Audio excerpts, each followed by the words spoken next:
Alô. Vamos dar início à mesa Transformações Recentes do Nordeste e os desafios para as novas políticas de desenvolvimento. Em primeiro lugar, gostaria de agradecer ao Centro Celso Furtado por ter aceito essa proposta desta mesa.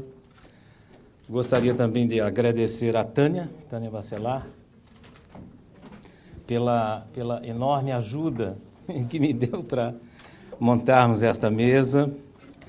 Agradecer aos convidados que aceitaram o convite e estão presentes. Tânia Bacelar, Marcelo Perrupato, Fernando Castilhos e Luiz Henrique Romano de Campos. Vocês preferem vir já? Pode ser. Não tem problema. Fica mais aconchegante. Bom, um ponto de partida. O Nordeste, como se sabe, tem crescido em anos recentes, mas em outras épocas também, em alguns períodos, acima da taxa nacional. Bom, isso não chega a ser uma novidade.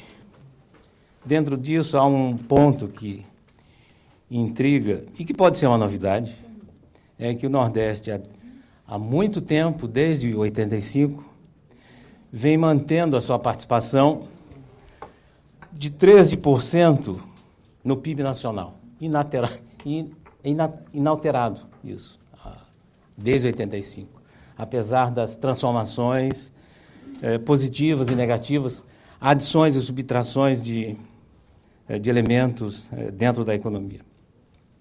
Mas dois aspectos, digamos, novos, podem ser considerados novidades. Primeiro, é que esse crescimento recente, ele é inclusivo, ou seja, dados mostram redução da pobreza e também das desigualdades do sociais, isso no Nordeste como um todo. E um segundo ponto, que também é uma novidade, é que o Nordeste, mais do que nunca, ele está integrado à economia nacional, por dois pontos. O primeiro é por meio das transferências, inúmeras transferências, de várias ordens, transferências financeiras intergovernamentais, por causa do novo Pacto Federativo de 88, mas também por conta ou por causa das transferências incluídas dentro dos programas sociais. O segundo ponto que tem dado, portanto, essa integração aprofundada do Nordeste à economia nacional está no comércio, mas também através dos investimentos privados. Migração de investimentos do Sudeste, do Sul para o Nordeste.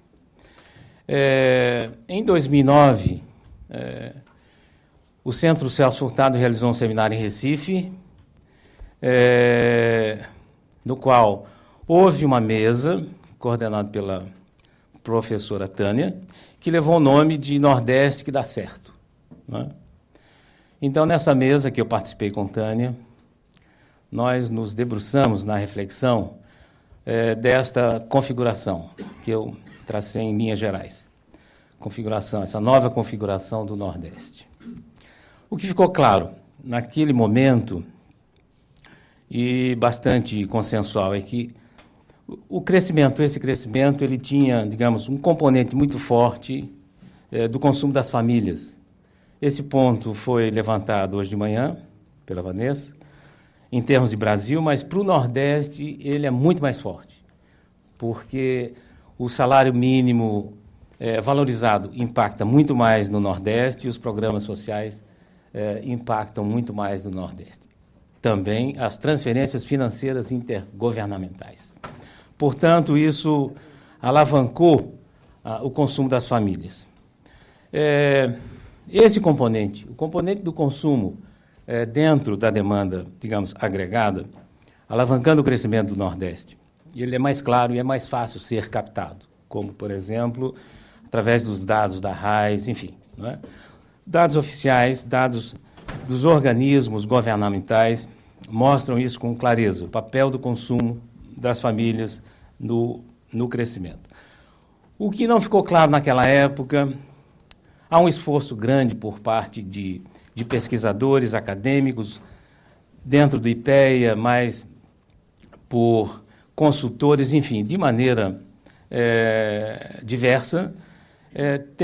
Tem ocorrido um esforço grande, mas que ainda não produziu um resultado claro em termos de qual é o papel, e responder essa pergunta, qual é o papel que os investimentos vêm tendo no crescimento da região. A gente sabe que os investimentos estão ocorrendo, mas não sabemos qual é a natureza desse impacto, porque muitos deles, dos investimentos, estão em fase, digamos, inicial de implantação, portanto, esses investimentos não têm o papel, digamos, efetivo, né, de integração econômica, portanto, estão em fase de implantação, e não está claro porque não há informações. Não há informações claras. Bom, o objetivo, digamos, desta mesa é procurar clarear um pouco mais esse ponto, não é? Portanto, procuramos trazer a essa mesa algumas pessoas que detêm, digamos, esses mapas, os mapas desses investimentos, tanto na área de infraestrutura e transporte, nesse caso, Dr. Marcelo, do Ministério dos Transportes, não é? Vai trazer suas contribuições nesse sentido. E também o Fernando Castilhos, doutor Fernando Castilhos, do BNDES, que vai nos mostrar, tentar mapear os investimentos produtivos, mas os investimentos do BNDES, investimentos do governo na região. E o Luiz Henrique vai, portanto, na direção de procurar mostrar o papel, digamos, dos investimentos que estão sendo realizados, ou a dimensão desses investimentos que estão sendo realizados nas estruturas e instituições de ensino, ou seja, aquelas responsáveis pela formação de recursos humanos. E a professora doutora Tânia Bacelar, não é, vai, portanto, no final, fechar com uma análise macro-regional e procurando amarrar esses pontos, não é, que serão levantados aqui. Bom, já estamos um pouco atrasados, vamos dar início, portanto, às exposições, começando pelo Dr. Marcelo Perrupato. Lembrando que cada expositor tem 20 minutos para... Obrigado. Então, boa tarde a todas e a todos. Eu agradeço aí o convite do Centro Celso Furtado, em especial a minha querida Tânia Bacelar. Eu vou botar minha apresentação ali e cumprimentar meus companheiros de mesa aqui. E vou falar de pé ali no cantinho para não ficar atrapalhando ninguém. E assim vocês podem olhar um pouco para a tela, né?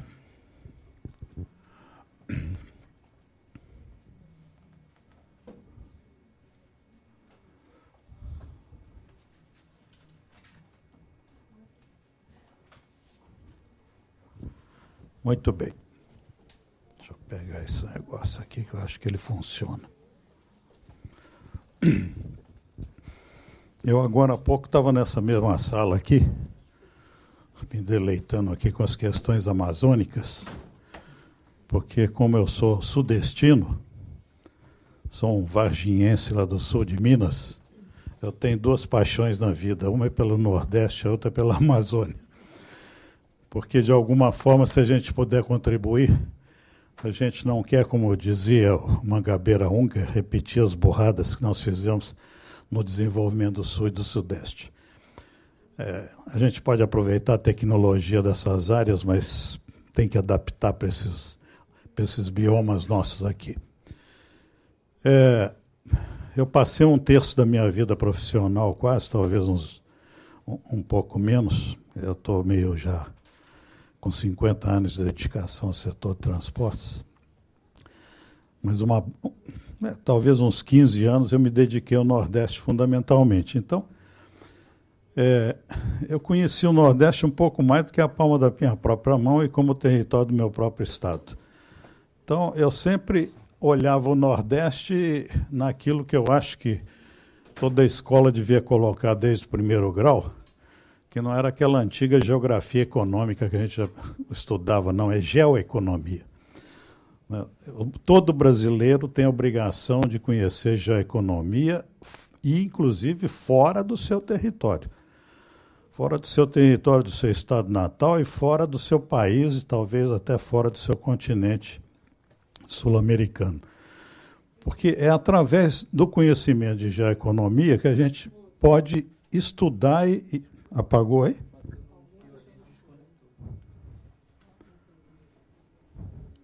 Não está projetando, né? Porque eu não sei, deve ser algum fio aí que... Bom, nós somos vítimas da tecnologia.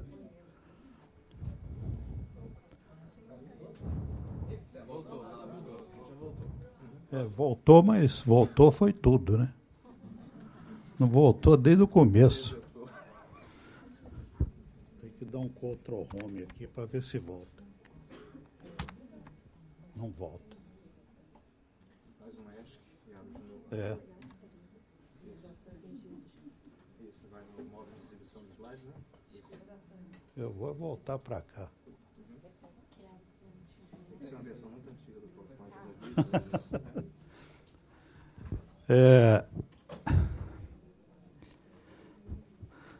Houve uma época, ainda na existência do J-Port, de cuja equipe eu fiz parte, que era uma empresa que planejava transportes para o Ministério, que a gente tinha reuniões mensais lá com sala de situação, muita coisa que estão se montando hoje, a gente fazia isso aí uns 30 anos atrás. E a gente tinha uma sala de situação e todos os meses a gente se reunia lá para discutir as questões dos corredores de exportação e abastecimento. E eu ficava prestando atenção porque a única região que era superavitária em termos de balanço de divisas era o Nordeste. Os outros todos eram deficitários, importavam mais do que exportavam. O Nordeste era o único que exportava mais do que importava. Talvez até porque importasse muito pouco. Mas eu ficava olhando aquilo e falando, está aí uma virtude, né? Não é a virtude do Sul e do Sudeste, é a virtude do Nordeste. Então, algumas características o Nordeste tinha em relação ao resto do Brasil, né, que era peculiar, né, era só ele que era superavitário nessa época em termos de balanço de divisas. Eu estou colocando isso porque quando a gente foi recompor o processo de planejamento no Ministério dos Transportes, agora mais recentemente, a partir de 2005, quando nós começamos a discutir a questão do planejamento de transportes, eu coloquei isso aí só para vocês terem uma ideia, que nesse primeiro período de análise do Plano Nacional de Logística, a gente tinha examinado um período de 16 anos, que é o nosso período de análise permanente, que envolve 4 PPAs, sempre. Eu já estou com 1,5 PPA decorrido, já estou com 2031 aí no horizonte de projeção macroeconômica para o país. Então, a gente já tinha ensaiado mais ou menos uns 76 bilhões de investimento em infraestrutura e mais ou menos com essa divisão aí. Um pouco equilibrando um pouco mais investimentos em ferrovias e em rodovias, né? E alguma coisa nos aeroportos, porque o PNLT se estendeu a análise de todos os modos, e não somente aqueles sobre os quais o Ministério do Transportes tem jurisdição hoje. Naquela época, os portos marítimos ainda estavam conosco, hoje já não estão com a Secretaria Especial, mas a análise nossa é sempre feita assim, né? A gente examina tendências de crescimento socioeconômico, demografia, renda per capita, e vamos por aí afora, e vamos examinando produção, cadeias produtivas, e de que forma que essas previsões de crescimento de demanda montam as bases para se programar a oferta. Antigamente a gente falava, vamos fazer uma ferrovia ligando ponto A ao ponto B, depois a gente delimita uma área de influência, vê o que tem lá e isso vira carga Hoje a gente não faz mais isso, hoje a gente trabalha com a visão de territorialidade. E isso veio do fato do Ministério de Planejamento, Orçamento e Gestão ter sido parceiro do Ministério dos Transportes e da Defesa na sua origem, o que nos fez a começar pelo estudo da territorialidade, pelo estudo geoeconômico do Brasil. Eu trouxe também a visão do PPA 2012 a 15, onde também na região Nordeste tem essa previsão de investimentos aí. O PNLT é uma proposta de investimento que tem um grau de razoabilidade e um pouco de incerteza, porque a gente está examinando tudo que a gente tem que fazer, mas ele é sempre o orientador dos PPAs. Então, quando isso vira PPA, que já é a segunda etapa desse processo, o planejamento estratégico alimenta o PPA vira uma lei no Congresso, já começa a ter um pouco mais de grau de realidade, né, porque depois vem o orçamento anual, as crises internacionais, você começa a dizer, eu pensei que ia dar para fazer isso, mas não vai dar, eu achei que o Brasil ia crescer 4,5%, 5% esse ano, não vai dar 1,9%, e vai por aí afora. Prudentemente, o PNLT, no seu primeiro horizonte, Plano Nacional de Logística e Transportes, ele trabalhou com uma média de crescimento de PIB de 3,4% ao ano. Curiosamente, a gente está em cima dessa média até hoje, apesar do 7,5% de 2010, do 0,2% de 2011, do 1,9% desse ano. Na média, nós estamos muito próximos da visão que os economistas que trabalharam comigo na macroeconomia me deram como base de referência para projetar demanda. Né? E não foi uma demanda assim projetada, não, porque nós trabalhamos aí com um elenco de, inicialmente, 80 produtos da economia, examinando um por um, esses 80 produtos respondiam por mais de 90% do PIB nacional. E, além de tudo, hoje nós estamos trabalhando com 110 produtos da economia e também examinando algumas cadeias produtivas que são muito amarradas. Por exemplo, o ciclo cana-açúcar, etanol, tem que ser amarrado numa visão mais consistente, porque cada etapa de transformação desse produto muda a tecnologia do transporte. Soja é a mesma coisa. Começa com grão, depois esmaga, vira óleo, vira farelo. Nesse processo de transformação, os modais são mais eficientes, acabam se modificando. Até porque, nas etapas seguintes do ciclo industrial desses produtos, eles vão entrando numa linha de consumo mais espalhado pelo território, e aí o transporte rodoviário costuma ser mais eficiente nesse processo de distribuição. E foi nessa visão de espaços territoriais que nós definimos o que a gente qualificou da nova estrutura geográfica brasileira do ponto de vista logístico. A gente chamou isso de vetores logísticos e definiu isso de uma forma que não é muito fácil de compreender, porque essas regiões são reunidas em torno das 558 micro-regiões homogêneas do IBGE, que já são qualificadas como homogêneas por alguma razão, e a gente foi agrupando essas regiões do ponto de vista de produção, de deslocamentos preponderantes, no sentido de acesso a mercados, alguns interesses comuns da sociedade, que também acabam agregando as micro-regiões em torno de áreas maiores, desenvolvimento tecnológico em torno de patamares também, né, de capacitação, e alguns interesses comuns. E mapeamos isso, eu acho que muita gente que está aqui já conhece isso, a professora Tânia já me viu falar nisso aí uma dezena de vezes, ela já deve estar cansada. Mas a gente foi construindo alguns mapas e foi fazendo a superposição deles. A primeira coisa que a gente foi ver era uma aproximação macro-regional, que num gráfico a gente colocava no eixo das abscissas aí, renda per capita e das ordenadas PIB, taxa de crescimento de PIB, e nós começamos a reunir os países em torno das tendências e eles foram agrupados dentro de elipses que têm uma organização e uma forma de tendência de médio e longo prazo que indicam mais ou menos qual é a tendência de cada uma dessas regiões. Então, dá para perceber aqui mais ou menos que essa elipse verde, onde estão os estados da região sudeste, que estão num patamar de renda per capita alta e de taxas de crescimento também altas, a tendência de futuro é que essas taxas vão diminuindo.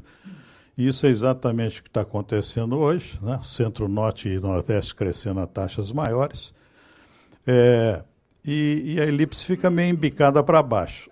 Esse amarelinho aqui é a Europa brasileira, porque essa é a região sul, que tem mão de obra de boa qualidade, produção agrícola de boa qualidade, indústria de boa qualidade, quer dizer, é uma região que tem um certo equilíbrio e, portanto, ela tem uma tendência de se manter aí com uma distribuição melhor de renda, né, que é essa linha aqui, e estável em termos de taxa de crescimento, ao contrário da região sudeste, que tende a decrescer um pouco. O centro-oeste já está com uma tendência de crescer um pouco menos, porque o centro-oeste, se a gente for olhar no mapa do Brasil hoje, ele já está no rol de desenvolvimento do centro-sul, e isso não é na renda per capita, é na renda do agronegócio, que torna o crescimento da região muito forte, mas ainda com uma distribuição de renda muito ruim. Então, ele tende a crescer menos e vai passar por um processo através do desdobramento do que o agronegócio gera, em termos de construção civil, polos metalúrgicos, venda de material de construção, comércio. Isso acaba gerando emprego e vai distribuindo melhor a renda, e essa é a tendência boa para o país, né? O norte foi identificado como uma região que vai ter uma ascendência muito forte em termos de taxa de crescimento de PIB.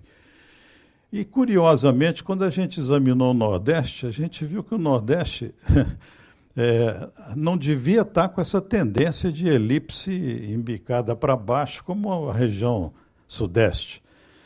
E foi nessa época que a gente decidiu tomar algumas decisões em termos de introduzir no Nordeste alguns tipos de investimento fortes na área de infraestrutura, e que a gente qualificou como investimentos para redução de desigualdades regionais, diferentemente do que estava sendo colocado no Sul e no Sudeste, cujos investimentos eram só de aumento de eficiência produtiva.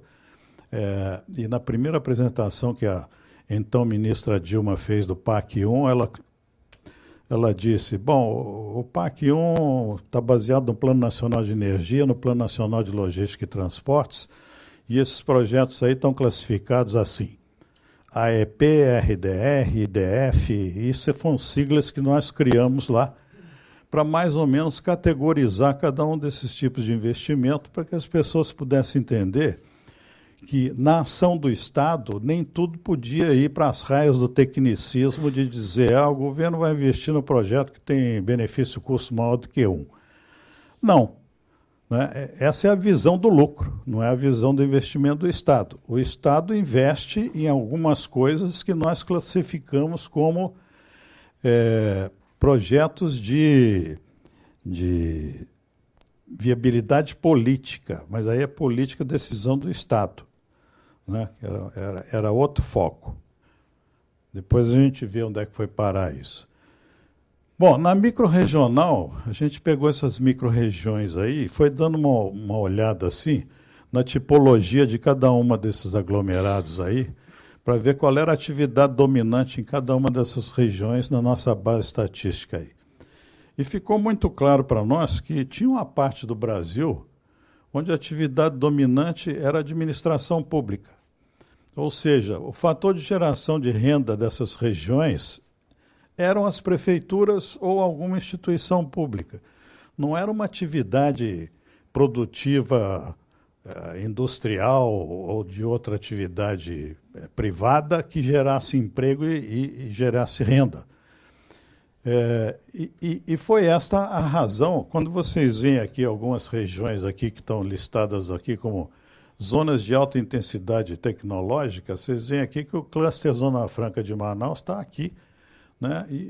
A maior parte dessas regiões em vermelho aqui estavam totalmente afastadas ainda do Nordeste e da região Centro-Oeste em direção ao Norte. A outra visão era a visão do que alguns chamam de interlândia portuária, quer dizer, a área de influência que cada porto por si exerce. E na situação atual, a gente percebeu o seguinte, que as cargas que estavam sendo geradas na região Centro-Oeste estavam fundamentalmente utilizando as estruturas dos portos ainda de Santos, Paranaguá e um pouco Rio Grande. E com o avanço da produção agrícola em direção ao norte, ao centro-oeste e depois ao centro-norte, a gente estava introduzindo custos logísticos estratosféricos, porque nós estávamos tendo que deslocar a produção de 2.500 quilômetros para chegar a um porto da região sudeste. E essa foi outra reorientação que a gente deu, no sentido de pegar essa área de influência aqui, que então caracterizava a Interlândia dos portos do norte, e estender uma infraestrutura de transportes que foi pré-qualificada inicialmente como a Ferrovia Norte-Sul, que estava parada lá para cima, lá com uns 150, 200 quilômetros, e não se tocava mais, de tal forma que a área de influência dos portos do Sul e do Sudeste se reduziu, né? Ela saiu daqui e começou a ser absorvida para lá. Foi com base nisso que a gente tomou decisões importantes, inclusive de implantar a nova Transnordestina na região Nordeste, que, na minha opinião, talvez seja um investimento que, como foi dito aqui, ainda não temos a certeza absoluta do que ela vai fazer na região, mas pelo meu sentimento de planejador de médio e longo prazo, eu acho que isso vai gerar um impacto muito forte na economia nordestina. Muito pelo fato de que, há alguns anos atrás, eu trabalhava numa empresa de consultoria e nós fizemos o primeiro porto-indústria no Brasil, que foi o Porto Suape. Foi uma concepção de uma decisão tomada há mais de 20 anos atrás, que o governo do estado de Pernambuco manteve na sua linha, e hoje aquilo é realmente um centro de atração de investimentos e de demanda de transportes muito forte. Nessa visão aí também,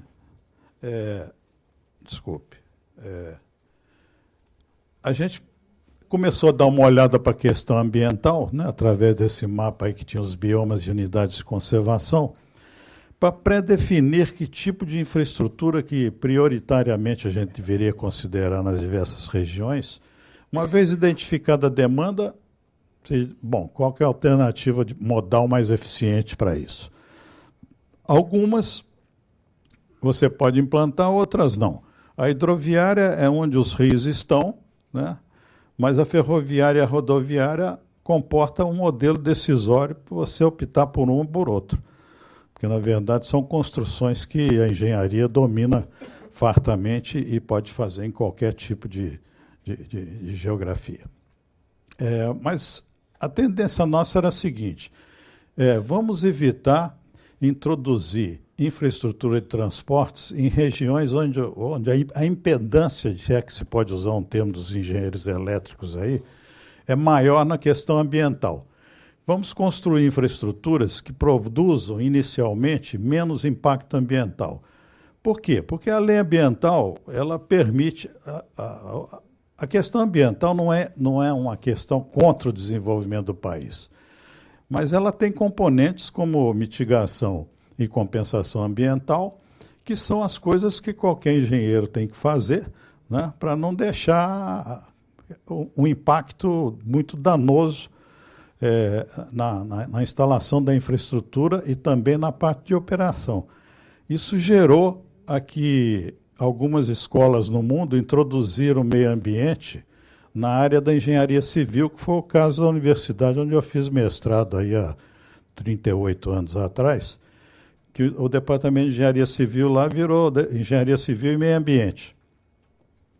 E eu, dialogando com eles permanentemente, porque fazia parte da associação de ex-alunos, andei perguntando para eles por que vocês não colocaram meio ambiente nas outras áreas da engenharia. E eles disseram, não, porque a gente fez uma análise aqui, chegou a uma conclusão que os engenheiros civis eram os mais sujões da natureza. Então, eles é que vão ter que cuidar disso.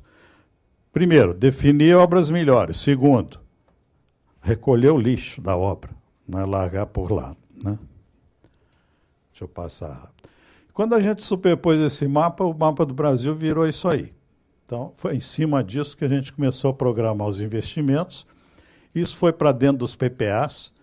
PPA de transportes hoje não fala que tal estado tem tal investimento e nem que isso se coloca nas regiões fisiográficas tradicionais. Ele apresenta lá vetor amazônico, tanto de investimento, vetor centro-leste, vetor sul, vetor nordeste meridional, setentrional e vai por aí afora. Mas eu só tenho 5 minutos, né, que me sobraram aqui, então eu vou passar rápido aqui. Isso daí é mais ou menos a matriz de informações sobre as quais a gente trabalha, que tem projeção de PIB, demografia e renda, aí, demografia e renda até 2040. Não está muito ruim, não, porque quando eu fui olhar aqui 2012, bateu em 4 trilhões e 200 bilhões de reais e é mais ou menos isso que a gente tem hoje. Então, a gente não estava muito fora da rota, né?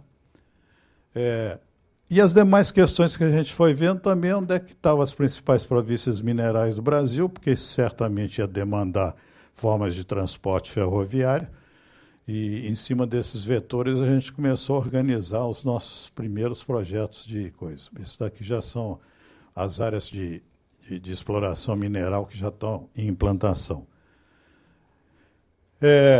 Esse quadro da produção brasileira, então, praticamente organizou a logística do agronegócio e da mineração e também das atividades urbanas, que tem uma logística totalmente diferente daquela dos grandes fluxos na área rural. Eu trouxe isso aqui só para vocês darem uma olhada em termos de eficiência de transportes, né? É uma comparação entre ferrovias, hidrovias e rodovias, onde fica muito claro para nós, né, quantas toneladas um caminhão convencional reboca, média 1.000 sacos de produto agrícola de 60 quilos. Num vagão graneleiro isso passa para 6.000 sacos, né? E no comboio hidroviário, que isso aí é um comboio tipo padrão Tietê, são 6.600 toneladas. Aqui você precisa só do empurrador. Aqui você precisa de 1 ou 2 locomotivas e lá você precisa de um motor para cada 28 toneladas rebocadas. E esse também é um cálculo que a gente usa em termos de competitividade de custo, para quais distâncias esses modais se aplicam melhor, né? Até 400 quilômetros o caminhão fica meio imbatível, depois nessa faixa até 1.500 passa a ser o trem, e acima de 1.500 o transporte marítimo aquaviário passa a ser o mais eficiente. A outra preocupação nossa também é que a gente andou pesquisando como é que andava o Brasil com a sua questão de índice de desempenho logístico. E diante dos países desenvolvidos, a gente estava mais ou menos aqui pelo meio, mas estávamos melhor do que Índia, Argentina, Chile, México e até da Federação Russa. E esse foi um levantamento feito pelo Banco Mundial, o que nos levou a considerar que o nosso benchmark aqui não é o pessoal que está pior do que nós, mas o pessoal que está melhor. Então, ultimamente, a gente está querendo ganhar eficiência logística para ficar perto da americana, se possível, né? Porque tem um território mais assemelhado ao nosso, em termos de tamanho. E já que a gente está já na posição que nos jogaram aí, de sexta economia, essa nós não conquistamos, foi os outros que caíram, por isso que a gente virou a sexta, mas a gente está num processo de virar a quinta ou quarta, e aí o esforço é nosso, né? Porque não pode ser voo de galinha isso, a gente tem que ir para essa posição e ficar. E fomos ver a questão dos fretes também, para ver como é que a gente reequaciona essa questão de modelagem de transporte no Brasil. E aí, comparando de novo nós com os Estados Unidos, a gente chegou à conclusão que o único modal aqui no Brasil, onde a gente tem um frete menor do que os americanos, é nas rodovias. E aí ficou muito claro para nós que o frete rodoviário brasileiro é muito mal calculado, dada a forte presença de transportadores autônomos que não computam todos os seus custos, né? E não se capitalizam, inclusive, para depreciar os seus caminhões para depois, quando ele acaba, comprar um novo. Então, nos demais, os nossos custos aqui ou são iguais, que é o caso do hidroviário, ou então os nossos são maiores. Então, a gente tem que agregar eficiência nisso, para reduzir um pouco esses níveis de frete, já que a gente está aqui pensando num Brasil competitivo na economia global.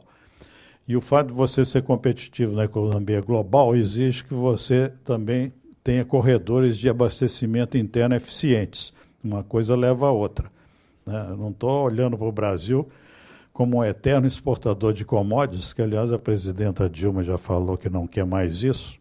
Em vez de exportar minério, ela prefere agregar valor no minério e começar a produzir mais produtos siderúrgicos e mais indústria metalúrgica, ou seja, verticalizar um pouco mais os nossos produtos para não ficar exportando só commodities, né? Commodities que a gente não tem domínio nem sobre o próprio preço, né? Porque quem regula o preço disso nem sempre é o Brasil, é o mercado consumidor do lado de lá. E isso é uma última lâmina que eu estava colocando aqui, dado o prazo, porque essa exposição é muito longa.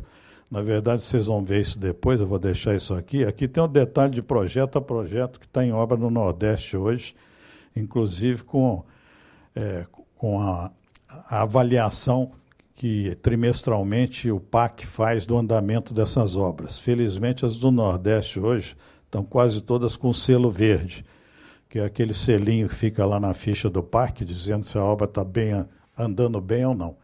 Ficaria 3 minutos tá bom para mostrar essa série. Então tá bom. Série de projetos. Mas aqui fica muito claro onde é que a gente tem que mexer, né? Isso aqui é um elenco de todos os componentes que geram custo logístico no transporte, como percentual do PIB.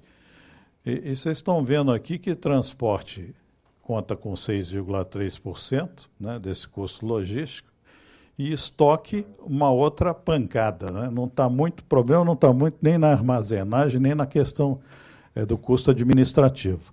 Nós temos que nos esforçar para aumentar a eficiência aqui na área de transporte, e o custo do estoque, na medida em que a economia se estabilizou, hoje o custo de estoque é bem menor. Quando falo em custo de estoque, eu falo na necessidade que você tem de compor lotes maiores de transporte para usar modalidades que têm uma densidade de transporte maior. Quer dizer, para carregar um navio na cabotagem, eu preciso mais ou menos umas 2 semanas de agregação de carga de caminhão para montar um navio. Pelo fluxo deles e pela quantidade de caminhões que você joga dentro do navio. Quando a inflação no Brasil era muito alta, né, a gente chegou a recordes de 2% ao dia, aí, 80% ao mês, meu colega de governo na época, eu estava nos transportes naquela etapa, e o Maílson da Nobre, que era ministro, então isso foi para o currículo dele, né, ele bateu o recorde de inflação, deu 80% em um mês, ficou muito ruim. Ele odeia encontrar comigo no aeroporto, porque eu falei, Maílson, e os 80? Para com isso, não me fala mais nisso. Mas como é que você vai fazer transporte multimodal e usar modalidades de maior eficiência, quando na época ninguém queria nada a ver com estoque? Então, quem comprava produto, já que tinha aquela maquininha terrível de supermercado, essa geração aqui talvez não tenha visto isso, mas alguns viram, os preços eram remarcados ao dia, e ninguém queria pegar estoque de 15 caminhões para transportar num navio. Então, era um caminhão por dia, quem vendia também vendia um caminhão por dia. Ou seja, o caminhão ficou imbatível e a matriz brasileira de transportes ficou absolutamente... aqui é mais ou menos a mesma coisa. Bom, era isso mais ou menos que eu queria contar para vocês. E aqui estão os anexos, né? Então, estão os anexos aqui, toda da parte física e previsão dos investimentos VALEC na área ferroviária. Isso aqui é o mapa do Brasil todo. E aqui a gente começa, né? Como é que estão as obras do Norte-Sul, Estão todas com mancha verdinha aqui, carimbo verde. Aqui está a Nova Transnordestina. Depois vocês dão uma olhadinha nisso. É uma obra complicada, pesada, um negócio de 5 bilhões e 200 milhões de investimento. Mas ele vai ligar os dois principais portos do Nordeste, Pecém e Suape. No futuro vão se integrar lá na Ferrovia Norte-Sul, né? Isso vai dar um corredor de transporte de bitola larga muito eficiente, que muda um pouco o quadro da economia. E de vez em quando o governador vira e fala, mas você não passou lá em Sergipe? Eu falei, não, depois a gente põe um ramal lá. Então vamos passando aqui. Isso aqui é todo o detalhamento de como é que está o andamento das obras da Ferrovia Norte-Sul. Aqui tem um PAC físico de todas as rodovias que estão implantadas na região Nordeste Meridional e Setentrional, aí está dividido estado por estado. Isso daqui é mais ou menos o que estava no PNLT por modal, né? Aí já no vetor Nordeste Meridional, um pouco mais detalhado do que aquele que vocês viram, naquela lâmina inicial. Esse aqui é do Nordeste Setentrional. Essa soma é que deu aquele valor que eu coloquei para vocês aí, de quase 80 bilhões de investimento. E isso aqui foi umas lâminas que eu coletei do PPA, né, 2012 a 15. Serve aí depois para vocês examinarem com um pouco mais de cuidado, porque isso saiu de dentro da lei. Né, são metas e objetivos iniciais desse período de investimento. Como eu disse para vocês, o resumo financeiro disso aí é que isso vai a 130 e quase 140 bilhões de investimento, com um forte componente na área ferroviária e na rodoviária também, né? Porque muita gente diz, o Brasil abandonou as ferrovias e virou um país rodoviarista. E eu me pergunto que rodoviarismo é esse, onde, somando jurisdição federal, estadual e municipal, nós não chegamos nem a 300 mil quilômetros de rodovia pavimentada, quando os Estados Unidos têm 1.700.000. Quer dizer, a mobilidade do país para os grandes fluxos talvez tenha que ser feita por modais mais eficientes. Mas e o resto da circulação, né? E o transporte metropolitano e urbano, que inexoravelmente é feito por caminhões? A gente precisa de uma estrutura eficiente aí também. Esse pacote que a presidenta soltou ontem lá no Palácio, ele fala em 133 bilhões de investimento, sendo que uma boa parte disso é para investimentos nos próximos 5 anos. Tem um componente aí muito forte de duplicação de rodovias brasileiras que já deviam ter sido duplicadas há 5 anos atrás, talvez até mais. Quer dizer, vai sair agora nesse pacote. E estão com um foco muito forte em termos de concessão, né? Concessão não é privatização. Aliás, ela falou isso. Muito obrigado.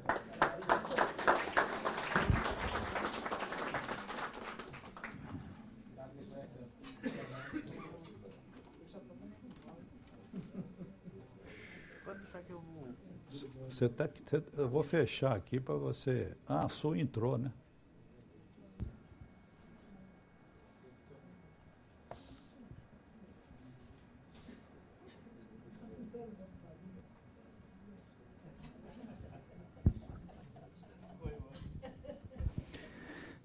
Bem, boa tarde a todos, né?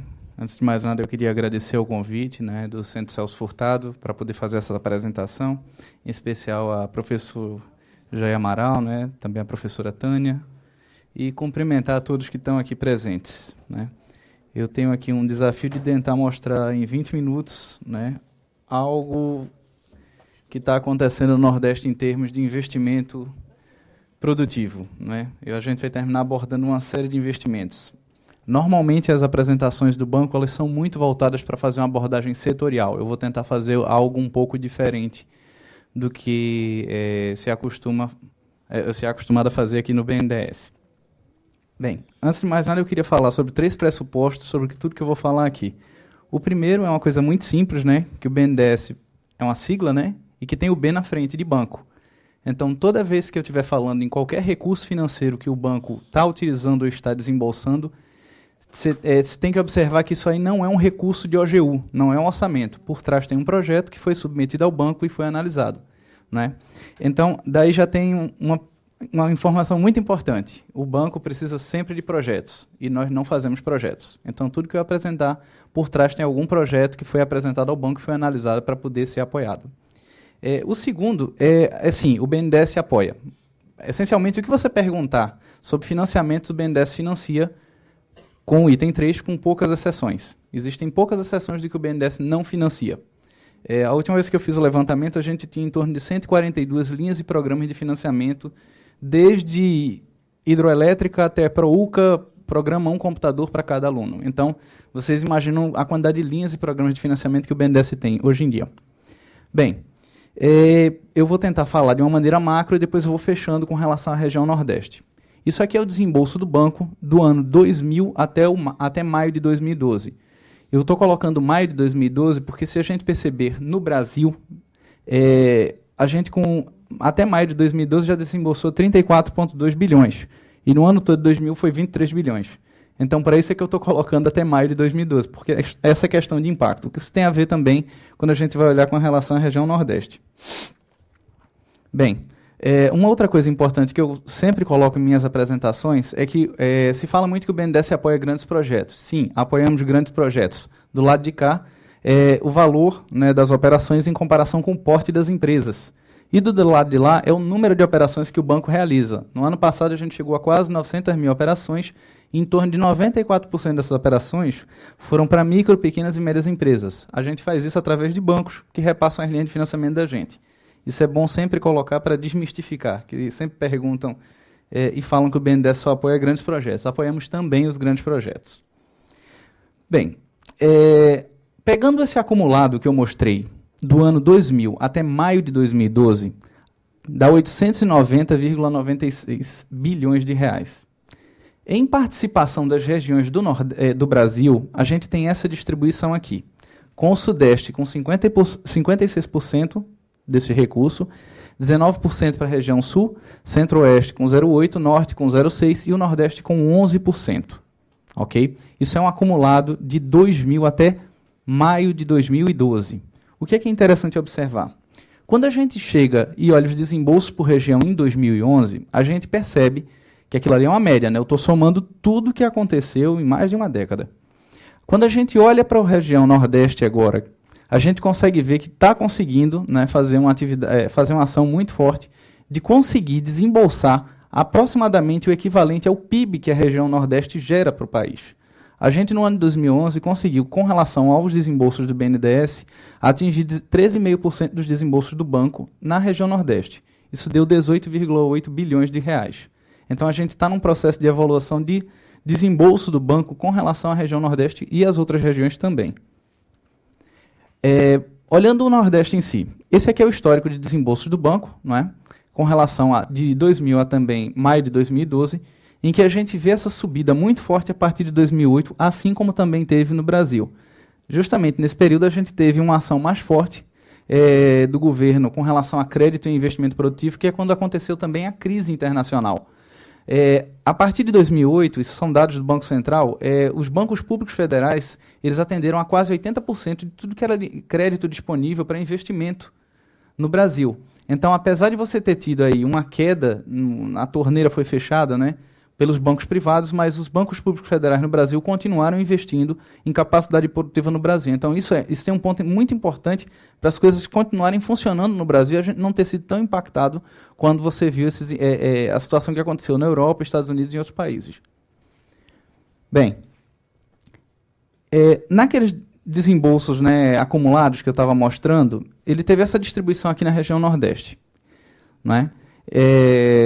Se a gente fizer um exercício simples aí de comparação desses desembolsos de 2011 com o PIB, né, que cada um dos estados gera no Nordeste, a gente tem uma certa, digamos assim, você tem uma certa junção aí do que está acontecendo de geração de PIB em cada estado e quanto o banco desembolsou. Existem variações, é claro, porque isso aqui está tratando com média, e a gente sabe que você está tratando com o ano de 2009, de cálculo de PIB e desembolso do banco de 2011. Então, a gente tem que ter cuidado quando fizer essa conta. Isso é um exercício para tentar entender o que está acontecendo em termos de geração de PIB de cada um dos estados do Nordeste e de desembolso que o banco está fazendo. Ali embaixo tem uma estimativa, que eu tinha comentado de que o PIB, né, que o Nordeste gera para o Brasil é em torno de 13,1%. Bem, é estimativa aí, né, no caso. Com relação aos estados do Nordeste, eu vou começar a fazer um foco maior olhando em cada estado do Nordeste. Só que antes de olhar para cada estado do Nordeste, a gente tem que observar com relação a projetos grandes, que tem uma série de coisas acontecendo no Brasil, né? Eu estou falando do que o BNDES apoia, né? E que dentro deles estão projetos do Nordeste, né? A gente tem Transnordestina, Complexo Aeroportuário lá de São Gonçalo do Amarante, do Rio Grande do Norte, porque tem São Gonçalo do Amarante no Ceará, que tem o porto lá de Pecém, né? Você tem a refinaria Prêmio 1 e Prêmio 2 que estão para acontecer também em Ceará e Maranhão. Você tem Belo Monte, né? Tem projeto de papel e celulose da Suzano ali, tem a Renova, tem uma série de projetos, Suape, Transnordestina. Eu vou começar a detalhar um pouco mais do que é isso aí, o que está acontecendo e que o banco tem apoiado. Em muitos momentos, o banco, esse mapeamento, eu até estava conversando com o professor Jair, é complicado de você saber exatamente o que está acontecendo em cada mapa. Por quê? O BNDES entra muitas vezes em complementaridade a outros recursos federais. Então, esse mapeamento não é, às vezes, tão simples de ser identificado. Às vezes, a gente está entrando, financiando, por exemplo, o governo de estado numa rodovia e tem recurso vindo do Ministério do Transporte junto. Então, às vezes, não é tão simples de fazer esse mapeamento de todos os recursos federais que estão sendo utilizados, não é, em qualquer região que você esteja analisando no Brasil. Bem, só para lembrar, o Nordeste tem 9 estados diferentes. É a região que mais tem estados no Brasil. Overview. Destaques que a gente tem. A gente está com 2 grandes projetos de papel e celulose. Um lá no Maranhão, que é da Suzano. Um aqui no sul da Bahia, que é da Veracel. A gente tem o aeroporto de São Gonçalo do Amarante, Rio Grande do Norte. Fiat, em Pernambuco, lá na cidade de Goiânia, que está se instalando, que é na divisa com o estado da Paraíba. Suape, né, em Pernambuco também. A gente tem usinas termoelétricas apoiadas pelo banco. A gente tem ali Maranhão, tem no Ceará, não está aparecendo aqui, mas já teve também estruturado em Suape. Usina hidrelétrica, a gente tem ali Estreito, que é na divisa do Maranhão com Tocantins. Usinas eólicas, a gente tem no Rio Grande do Norte, no Ceará, no Piauí e na Bahia. Estaleiro, a gente tem um instalado já funcionando em Pernambuco, com outros em instalação. Tem lá para Pecém também potencial, lá para Porto Norte também no Maranhão. E siderúrgica a gente tem lá de Ceará e a outra lá do Maranhão também. Isso é um overview. Se a gente tentar fechar mais ainda essa visão, vou começar a olhar por estados. Isso aqui foi um exercício que a gente tentou fazer e que não é muito simples, de tentar mostrar desembolsos do banco. Eu estou começando agora a trazer mais para próximo da data do período que a gente está. Eu não estou trabalhando com de 2000 até maio de 2012. Eu estou trabalhando com desembolso, ou seja, recurso que o BNDES liberou, depois de projetos serem aprovados e apresentados, etc., de 2009 até maio de 2012. Quando a gente olha para o estado de Alagoas, aqui tem uma classificação, a gente fez 6 classes de distribuição de recurso, né, para poder fazer essa distribuição. A gente começa a ver a seguinte situação: quanto mais claro tiver a situação, você tem de 0 até um certo patamar mais baixo, até mais escuro, onde tem mais recurso desembolsado pelo banco. Se eu for detalhar alguns projetos aqui, eu vou começar, vou poluir um pouco os mapas, né? A gente é muito acostumado a olhar para mapa e não lembrar que tem uma coisa importante no mapa, né? Dentro dele tem cidade e tem gente morando lá. A gente é muito acostumado a fazer isso. Então, por isso, eu vou botar o nome das cidades aqui. Aí diz assim, mas por que você está fazendo isso? Para lembrar que no Nordeste tem mais de 1.000, são 1.500 cidades, é isso, professora Tânia? São mais 1.500 e... São mais de 1.500 municípios que você tem no Nordeste. Então, não dá para tratar eles todos como só aquela coisa, o Nordeste. Cada um tem uma situação diferente, está em um bioma diferente, uma situação histórica, geográfica e econômica diferente. Então, estou botando o nome de todas as cidades que vocês posteriormente vão ter a apresentação, podem até se divertir descobrindo nomes bem interessantes que tem nas cidades. Bem, com relação a esse desembolso aqui no estado de Alagoas, a gente teve aqui 1,6 bilhão de real acumulado, né, nesse período aí de 2009 a 2012, desembolsado no estado de Alagoas, onde a gente teve uma concentração, isso é muito comum acontecer na capital, Maceió, de ter recurso desembolsado aqui acumulado de 828 milhões de reais. E aqui ao lado, a gente teve recentemente, em Marechal Deodoro, dois projetos bem interessantes. Um é uma fábrica da Braskem, que o banco está apoiando no valor de 520 milhões de reais, é uma fábrica de petroquímicos. E outra é uma fábrica que é a Cronorte, que ela é de fábrica de PVC, canos de PVC. Ela é em torno de 52 milhões de reais. Se a gente partir para a Bahia, né, que eu vou começar a fazer esse overview, que eu tenho só 20 minutos. Essa aqui é a distribuição. Vocês vão ver que tem o sul da Bahia mais escuro, a área de Salvador mais escura, alguma coisa ali em cima. Aquela parte ali na ponta é bem escura. O que é que está acontecendo? Olhando os desembolsos que aconteceram aí na Bahia, né, que é 14,4 bilhões de reais acumulado de 2009 até maio de 2012, a gente teve aquela parte de grãos ali, ó, que é no oeste da Bahia, desembolsado 1,498 bilhões de reais, que o banco desembolsou mesmo lá. Aqui, que envolve Salvador, e eu envolvi aí o somatório de desembolsos em cidades que estão no polo de Camaçari, 6,359 bilhões. Aqui é Vitória da Conquista, que tem é importante, né, entreposto comercial aí no processo, que teve 330 milhões de reais desembolsado. E naquele meinho ali, que ficam 3 cidadezinhas, se chama Caetité, Guanambi e Iguaporé, tem ali um projeto bem interessante, que é o projeto Renova. É um projeto de parques eólicos gigantesco que tem nessas cidades, tá, nesses 3 municípios aí, e que ele está já contratado com o banco, já está sendo feito, está construído, eu fui lá recentemente. Ele está contratado em 886 milhões de reais. E desses aí, boa parte do recurso já está sendo utilizado, já está sendo feito. A gente vai lá, no meio do semiárido nordestino, um vento e frio, que o lugar é alto, não é? Com um parque eólico gigantesco que tem lá instalado, né? Bem, olhando para o Ceará. Novamente a gente fez a distribuição. O Ceará tem uma coisa interessante de desembolso do banco. É um dos estados que eu deu para perceber quando estava fazendo análise que ele está bem pulverizado em termos de desembolso do banco. Tem algumas concentrações, que é normal sempre acontecer, mas ele está relativamente pulverizado, né? A gente tem aqui, desses 8,858 bilhões, Fortaleza, ali com 2,778 bilhões acumulado, né, no período de desembolso. Logo ao lado, São Gonçalo do Amarante, não é o do Rio Grande do Norte, do Ceará, em que você tem aí termoelétrica, né, tem a estrutura ali que está sendo feita no entorno do Porto de Pecém, que é ao lado, né, e eu não entrei em outros detalhes, que tem outras coisas acontecendo no estado também. Eu quis destacar uma coisa interessante, né, o cartão BNDES, que é um produto muito simples, né, e um dos mais voltados para a microempresa, o estado do Ceará foi o primeiro estado na região norte e nordeste a ter 100% de todos os municípios com cartão BNDES emitido esse ano agora, não é? A gente tem vários estados no nordeste e na região norte que ainda não tem cartão BNDES emitido, está sendo feito todo um esforço em cima disso para emitirem os cartões, né? Mas o Ceará conseguiu atingir a 100% disso, né? O que vai justamente ao encontro daquele comentário que, quando a gente estava fazendo análise, está tendo uma pulverização boa de recurso de crédito lá no Ceará. Bem, Maranhão. De 2009 até maio de 2012, a gente teve um acumulado aí de desembolso de 6 bilhões de reais, né?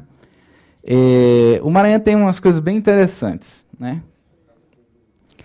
Primeiro destaque que eu vou colocar aqui, esse projeto da Suzano, né, de papel e celulose, que ele fica ali na divisa com Tocantins, ali bem próximo, onde tem também o projeto de Estreito. Ele fica em Imperatriz. É um projeto que o banco está entrando, ele é de 2,7 bilhões de reais. Tá? Outro projeto que ele sempre está sendo falado, né, é o de Estreito, né, que também está na casa dos bilhões de reais aí. Ele está na divisa entre o Maranhão e Tocantins. Com relação ao Piauí, a gente vê também que tem uma concentração grande de recurso aqui em cima de Teresina, alguma coisa em cima de Parnaíba e ali embaixo,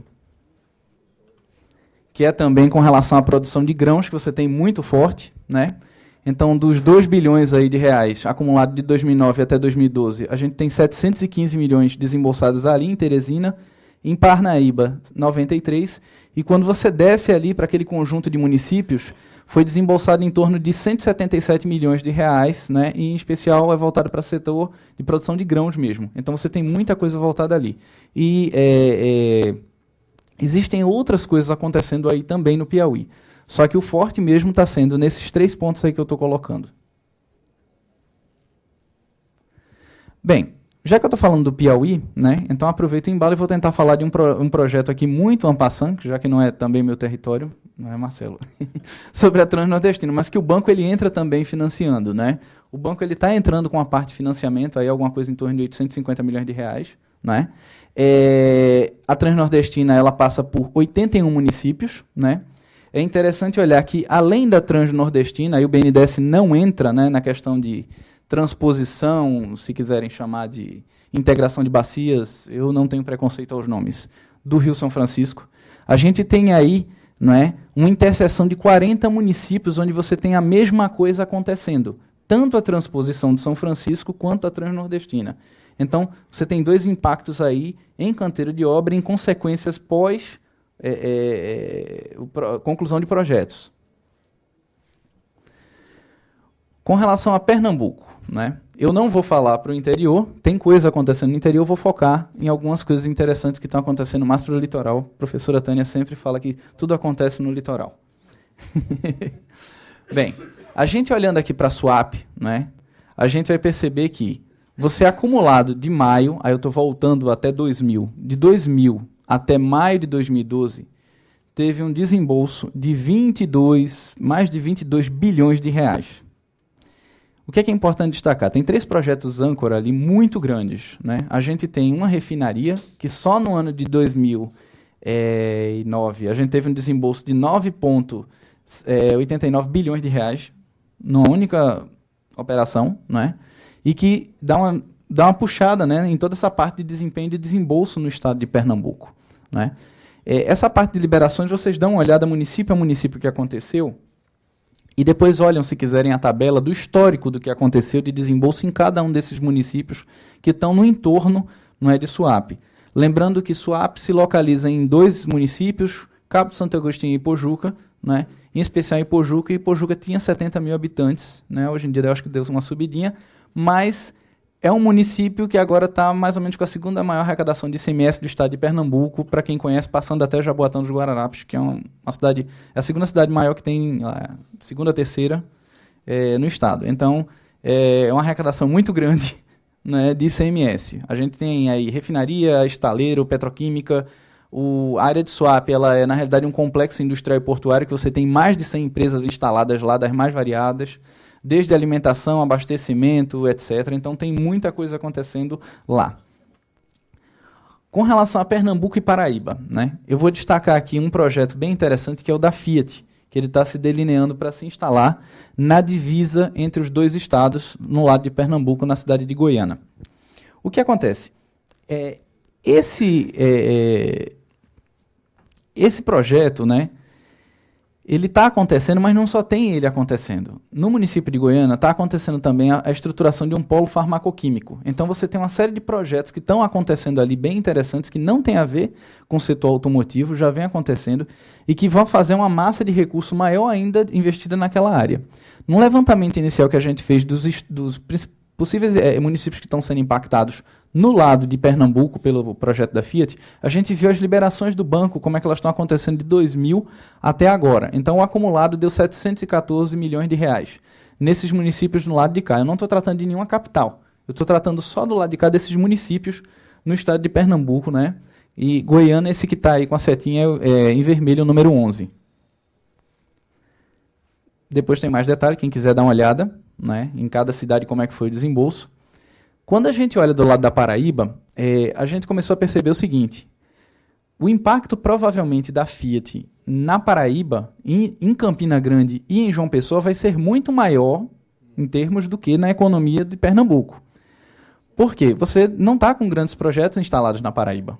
Então, a gente, quando foi fazer o levantamento, já deu uma olhada também, o que está em vermelhinho lá, número 5, em Campina Grande, que tem um potencial de ser um grande fornecedor também para os empreendimentos que vão acontecer, né, lá em Goiânia, do lado de Pernambuco. né?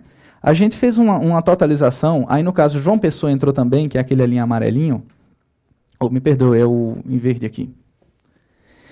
Isso aí já deu 1,950 milhões de reais acumulado, de 2000 até 2012. Só que aí tem que lembrar que aí no meio, né, tem as duas principais cidades, né, da economia da Paraíba. Você está somando aí Campina Grande e você está somando João Pessoa.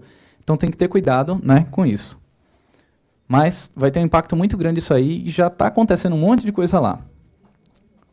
Aqui tem a tabela, depois quem quiser olha com calma, né, o histórico de desembolsos, município a município. Tanto na Fiat quanto na Bahia. Vamos dar uma olhadinha no elefante aqui, né? Estado do Rio Grande do Norte. O Estado do Rio Grande do Norte acumulado aí teve 3,3 bilhões de reais, né? O que é interessante dar uma destacada aí nele? A gente teve aqui uma concentração em Natal de 883 milhões, mas você tem também outros projetos interessantes voltados para a indústria um pouco entrando. Em especial, né, a gente está aí com os projetos de energia eólica gigantes que já estão acontecendo na Paraíba também, que por sinal o banco está apoiando uma série de projetos ligados a toda a cadeia de produção de energia eólica, como também a instalação das usinas eólicas. Então, a gente tem contratado já em 2011, 2012, agora esse ano, né, 1,847 bilhão de reais para usinas de energia eólica, onde está esse rabinho aqui, eu acho que é João Câmara, de instalação de usina eólica e outras mais ali ao lado. Bem, Sergipe, para finalizar, 1,7 bilhão a gente tem acumulado aí, né? A maior parte dos desembolsos para o setor privado, 555 milhões lá em Aracaju, tá? 547,5 financiamento ao governo do estado de Sergipe, que eles têm uma série de projetos sendo implantados lá, isso de 2009 até maio de agora, né? E falar um pouquinho, muito en passant, tá? Com relação ao Proinvest no Nordeste.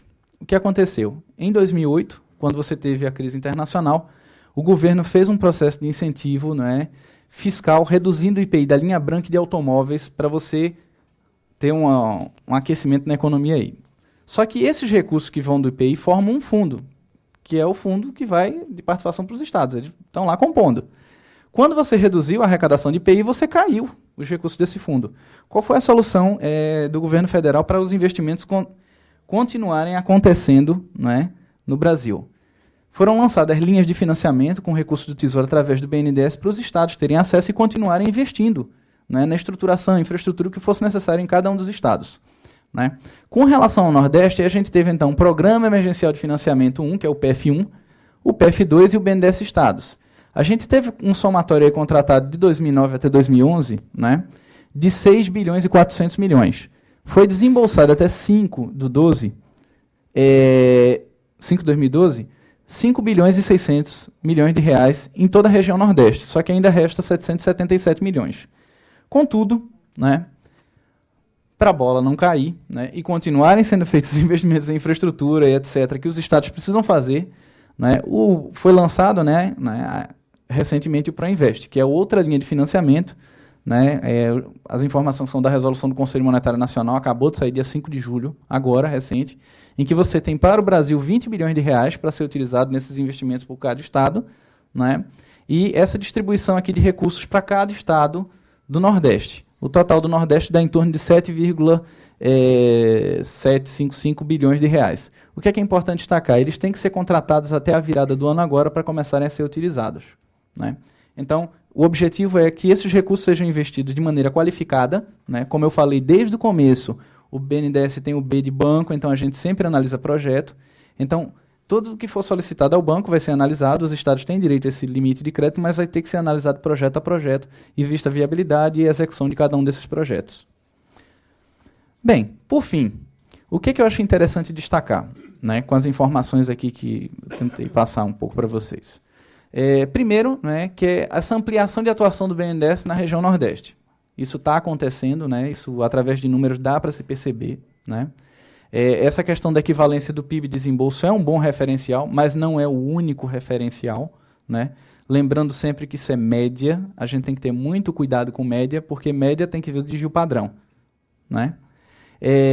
O segundo ponto, né, é que a gente tem que ter ações que estão acontecendo permanentes, né? O banco tem trabalhado sempre em cima disso, para vencer os desafios das diferenças regionais e intra-regionais. Porque quando você olha, por exemplo, para dentro do próprio Nordeste, você tem várias situações em que dentro da própria região ou dentro dos estados mesmo, você tem diferenças grandes com relação a todos os indicadores econômicos e sociais. Então, o esforço é muito grande e permanente para você sempre estar tentando minimizar essas diferenças, né? O terceiro ponto, né, e isso aí é pela experiência, aí é um pouco da experiência minha, como técnico do banco, né, nesses 8 anos que eu trabalho no banco, a gente sempre, quando está vendo problemas para serem resolvidos, né, a gente sempre desce olhar, né, em especial para o Nordeste, ou também outras regiões, quaisquer que sejam, multidisciplinar. A gente não consegue resolver o problema se estiver olhando só com um viés para o problema. É muito complicado, né? Isso inclui também, como eu acho que está acontecendo a discussão aqui durante esse congresso, a questão de vieses ideológicos com relação à economia. Eu sou administrador de empresa, então para mim não existe essa ideia de que a melhor solução é A, B ou C, ou só é a melhor solução daquela linha ideológica econômica, ou só daquela outra. Eu acho que todas têm que ser analisadas. E com relação à ideia de ser sem ter pré-conceitos, né? Então a gente sempre tem que trabalhar com isso de maneira que sempre tenha a visão aberta para resolver esses problemas, né? E por último, né, que isso é uma questão que eu acho que é fundamental, é que se tem essa visão, né, permanente de que a gente está num processo, que é uma visão de futuro sendo implantada, de ver que o Nordeste ele faz parte da solução do problema brasileiro. Ele não é a única solução, é claro, mas ele faz parte dessa solução.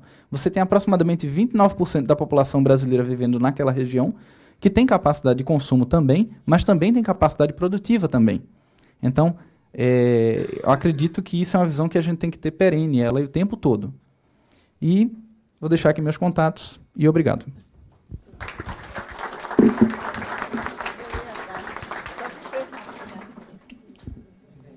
Você disse que era capaz de fazer.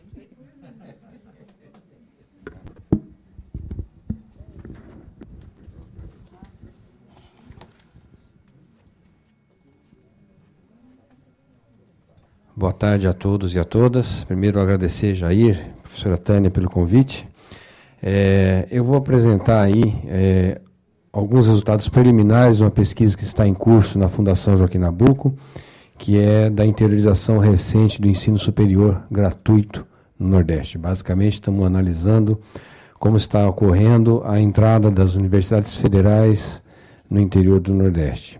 Essa é uma pesquisa que foi pedida pelo Conselho Deliberativo da Fundação Joaquim Nabuco. Acho que Formiga estava na reunião, não estava? A professora Tânia.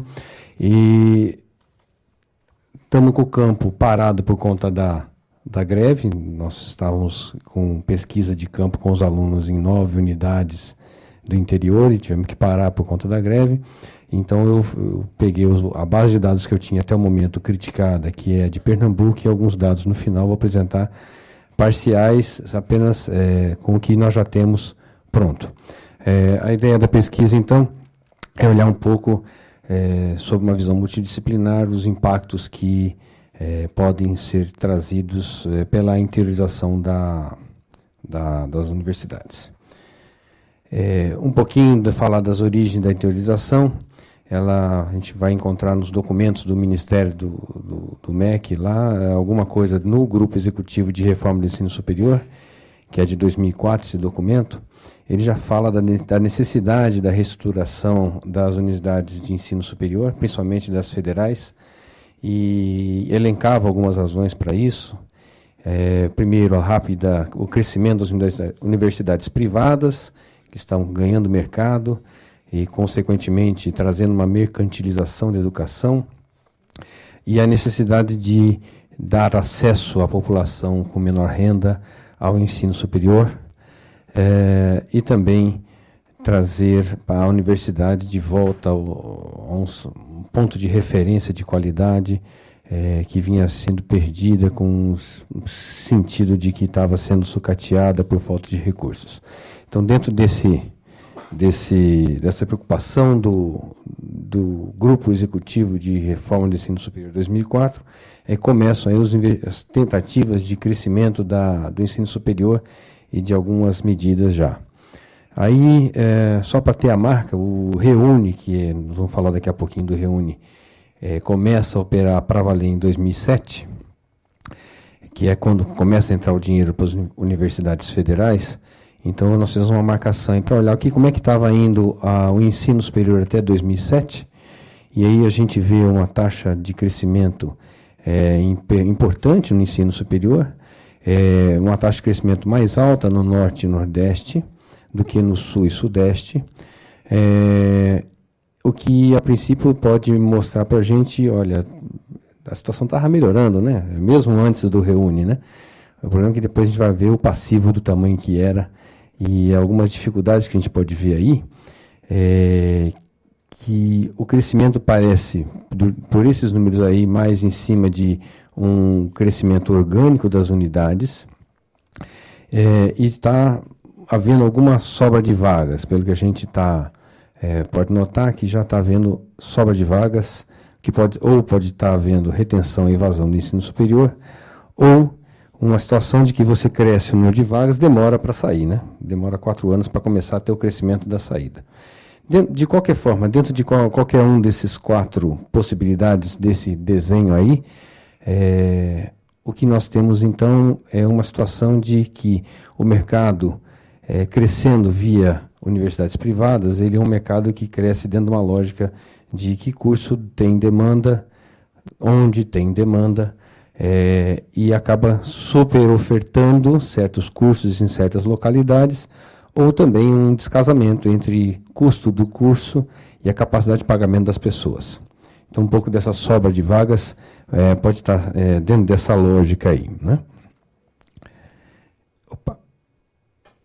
Também uma outra maneira para a gente ver o passivo aí, a situação em 91 e 2007 de número de vagas, número de concluintes, assim, e a gente vai ver que há uma grande concentração da oferta universitária no Sul e Sudeste, apesar de estar caindo, já que está crescendo mais no Norte e Nordeste, o grosso da oferta é feito nos estados do Sul e Sudeste, então há uma necessidade de crescimento muito mais intenso no Norte, Nordeste e Centro-Oeste para poder tirar trazer para números um pouco mais parecidos com o que deveria ser, né, pela população, distribuição da população. Então, Reúne, de uma certa forma, ele quer dar apoio a todas as universidades do Brasil, acho que só uma não aderiu, logo de cara, e em cima do Reúne que há a expansão das novas unidades, já que era uma exigência.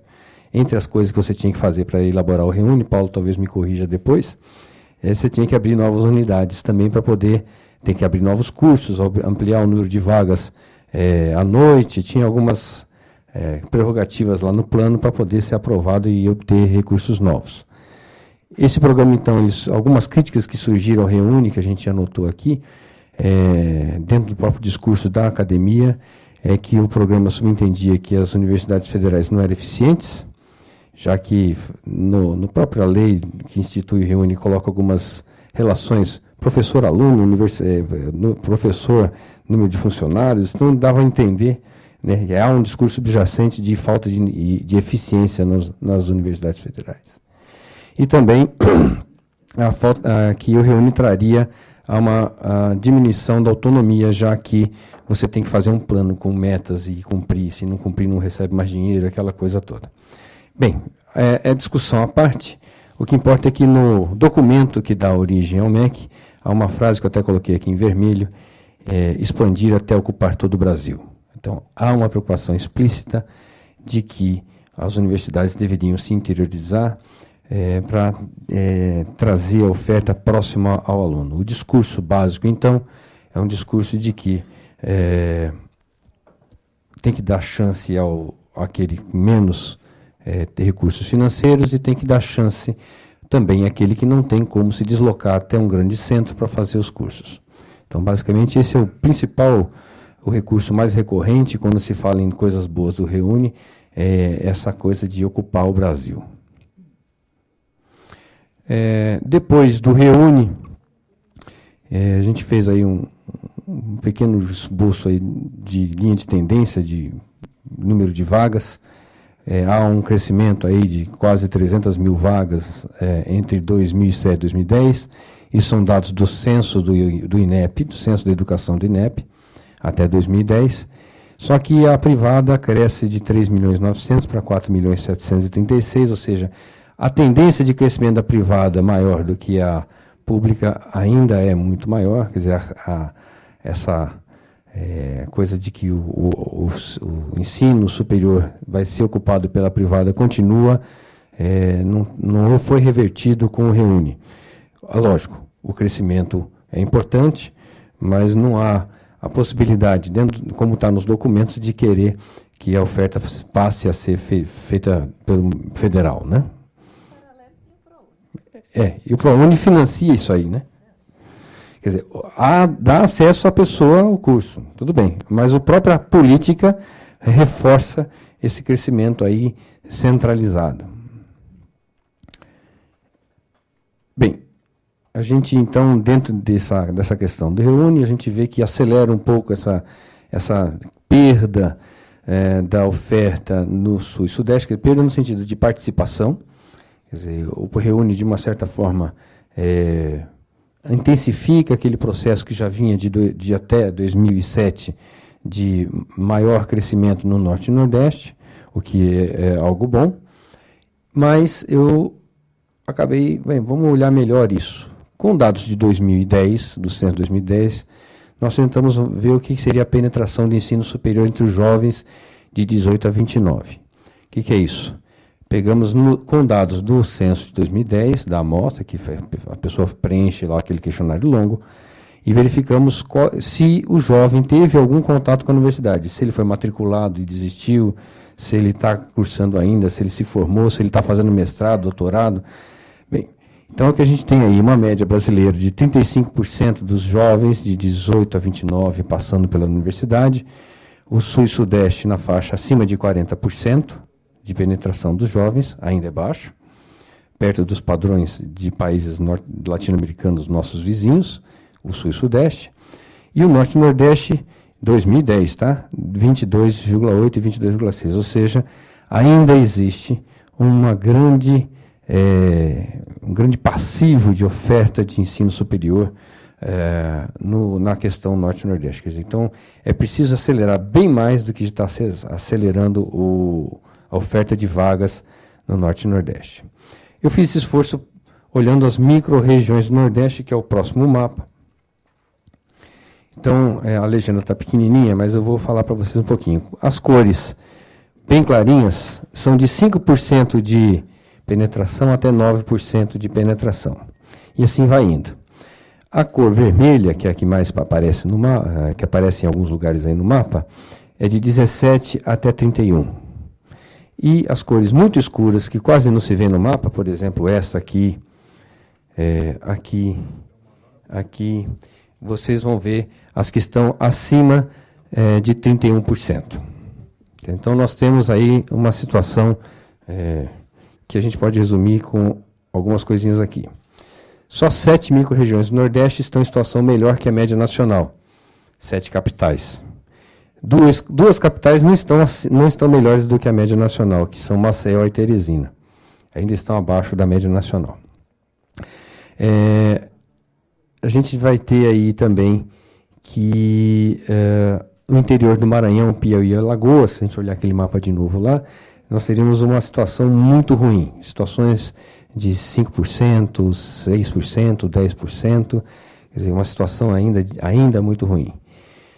Parte do Ceará, Paraíba e Bahia já tem uma situação intermediária, já quase próxima à situação, quer dizer, abaixo da média brasileira, mas já uma situação boa para os padrões nordestinos, né?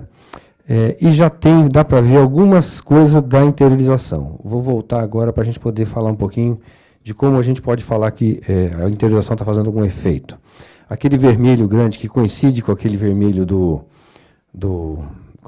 a cor intensa do IBGE, que é Barreiras, ali tem uma unidade interiorizada. Toda a parte interior aí aqui é uma questão de mapa, né? Isso tudo aqui, na verdade, é por conta de Juazeiro, onde tem uma unidade da Univasp. Aliás, a Univasp tem 2 ou 3 campos ali por ali, né? Que tem um que são em outro estado, Piauí. Mas não dá conta que é um curso só, não dá conta de melhorar a situação da região toda, né? Bem, então a gente já tem alguma coisa da interiorização marcando o mapa, né? A gente tem a Faculdade do Recôncavo na Bahia, já está de alguma forma marcando o mapa, e também alguma coisa que aconteceu na década de 70, que a gente vê que uma das mais intensas aqui é Campina Grande, que é uma interiorização que foi feita antes, bem antes, né? Quer dizer, então, apesar disso, no redor de Campina Grande a situação ainda é muito ruim. Quer dizer, o transbordamento da Universidade de Campina Grande não é grande o suficiente para resolver questões da microrregião vizinha. Um pouquinho, então, de quem são esses alunos dessa pesquisa que está em curso. Eu parei abaixo de dados para poder trazer dados para vocês aqui. 54,5% se declararam não brancos, 50,4% tem uma renda familiar menor que 2 salários mínimos, 46,6% tem declarar que o pai possui até o ensino fundamental completo, sendo que destes 12,5% dos pais analfabetos. Bem, essa situação aí que vocês estão vendo aí já é um indício de que, realmente, quem está tendo acesso ao ensino superior da interiorização é basicamente o público-alvo da política. Quer dizer, você tem, no começo, em geral, no primeiro vestibular de cada unidade, o principal entrante é da capital, que se desloca até ali. Todas as que a gente já visitou relatou isso. Ou é da capital, ou é de alguma cidade polo grande da região, que se desloca até ali. E, na maioria das vezes, os alunos da região nem fazem o vestibular, imaginando que não é para eles. Então, há uma coisa que em todas as unidades se falou isso. Demora 1 a 2 vestibulares para os jovens começarem e uma coisa que ajudou muito foi o Enem e o SISU, que daí eles, por conta do Enem, acabam... Então, vou botar aí a unidade de onde eu moro e acaba entrando. Quer dizer, então, você tem uma situação de que, de certa forma, está atendendo um público que se esperava atender. Nós tem mais uma aqui que também é interessante. Eu acho que está na próxima. Bem, a questão aí da família, que a gente tem uma questão para ver se esse jovem é o primeiro da família a estar na graduação. A gente tem aí, boa parte deles é o primeiro da família que está na graduação, não é? E aí, 56,1% dos entrevistados fizeram a maior parte do ensino médio em escola pública. Então, não precisa de cota, no sentido de que, se a unidade for colocada numa região e houver uma política de espraiamento do investimento, a própria característica populacional dá conta de atender isso. É lógico. Tem uma coisa importante aí para a gente, que nós nos preocupamos muito com se está aqui que está difícil para você continuar no curso, né? E aí tem os grupos focais também que a gente vai comentar um pouco. Alguns deles falaram de não teve aprovação, desistência, insatisfação, distância do lugar que morava. Também tem aqui na frente dificuldades. Vou pular um pouco essa aqui. Dificuldade financeira para fazer o curso. E o que a gente viu, então, é que há uma dificuldade do ensino médio. Muitos deles reclamaram da dificuldade e estão ficando nas cadeiras básicas, principalmente de matemática, e quem é de serviços sociais, as cadeiras de filosofia têm segurado, ligadas à filosofia, têm segurado muito, e algumas reclamações quanto a isso. O governo federal tem feito muito apoio financeiro para os alunos, ou seja, 45,3% declaram que tem que ter alguma ajuda financeira para realizar o curso, ou é mesada de pai e mãe para poder ficar na cidade, ou é ajuda do tio para poder viajar para a cidade todo dia e ter a coisa, mas mais do que isso, 54,5% tem ajuda governamental, desde bolsas normais de PIBIC, que é quase nada, bem pouco. A maior parte deles tem bolsas especiais das universidades ou do próprio governo federal de manutenção dos alunos nas unidades. Então, nós temos aí vários tipos de bolsas que foram detectadas, que as unidades estão fazendo, para que os alunos não saiam do curso. Então, é importante que, para a política funcionar, também tem alguma ajuda aí. E a inserção na vida universitária já tem aí 27,8% estão na pesquisa. Nós já detectamos nas unidades mais antigas de Pernambuco, as primeiras unidades abertas foram em Pernambuco, né? Foi em Garanhuns. E já em Garanhuns e também em Caruaru, já tem mestrado implantado, está começando a implantar os mestrados na Univasf, e então nós já detectamos ex-alunos que fizeram o estágio de PIBIC, que já estão no mestrado da unidade. Quer dizer, nós já estamos encontrando uma formação de mão de obra de qualidade nas unidades. Mesmo assim, ainda é uma vida acadêmica pequena, provavelmente porque as unidades ainda não têm condições de fazer frente aos editais de CNPq, de CAPES, para poder ter uma expansão disso aí. Boa parte deles acham que o conteúdo será útil no mercado de trabalho. A massiva maioria deles estuda na biblioteca, usa regularmente a biblioteca, usa a biblioteca até não tem dinheiro para comprar o livro, então tem que ou tirar xerox ou usar o livro da biblioteca para coisa. E aí veio a grande reclamação, 60% deles informaram que a biblioteca não possui títulos suficientes e também que não tem o número de exemplares necessários para todos poderem estudar. Em geral se compra 1 ou 2, não é? Para poder ter a amplitude do curso todo e ser credenciado, mas não é suficiente para todo mundo, já que a maior parte dos alunos é de classe de renda baixa, não tem condições de sair comprando o livro, né? E uma coisa que a gente achou interessante é que 54,5% não querem morar no município, na unidade que cursaram após terminar os seus estudos. Quer dizer, apesar de estarem sendo da região, estarem cursando ali, ir para Recife ainda é um sonho dos jovens. Quer dizer, então, vai ser um próximo desafio casar a interiorização com oportunidades. Quer dizer, essa é uma política de criação de oferta. Nós estamos criando oferta de um recurso. Agora precisa criar demanda para esse pessoal aí, né? Trazer a interiorização dos investimentos, viu? Depois eu faço 2x, viu, Fernando? Quando na hora dos debates, o Fernando nem mostrou a Paraíba. Quando ele mostrou a Paraíba, foi um pedacinho da rebarba de Pernambuco. Não vai deixar para lá. Viu, Paulo? Depois você provoca com ele, tá? Depois você briga com ele. Foi só a Paraíba que você não mostrou, viu? Uma coisa que a gente percebeu... muito. As comunidades demoraram para receber as unidades de ensino, receber nesse sentido de que, em algumas delas, não há apoio da prefeitura nem para colocar ônibus que ligue a cidade a ônibus. É incrível que teve unidade que, a de Caruaru, por exemplo, num terreno que foi ganho por iniciativa privada. E lógico que a iniciativa privada não deu o filé do seu terreno, deu atrás da rodovia, e o acesso da rodovia até a Universidade Federal, que deve ter 300 ou 400 metros, ainda não foi asfaltado.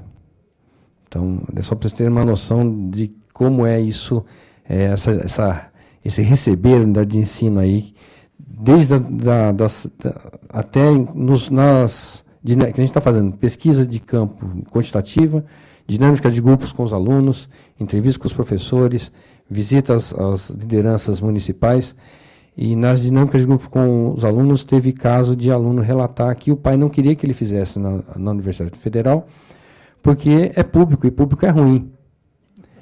Porque está acostumado a ver ao ensino público da cidade onde ele está. Essa era uma menina que ia todo dia e voltava, que ela estava numa cidade menor ainda do que a da interiorização.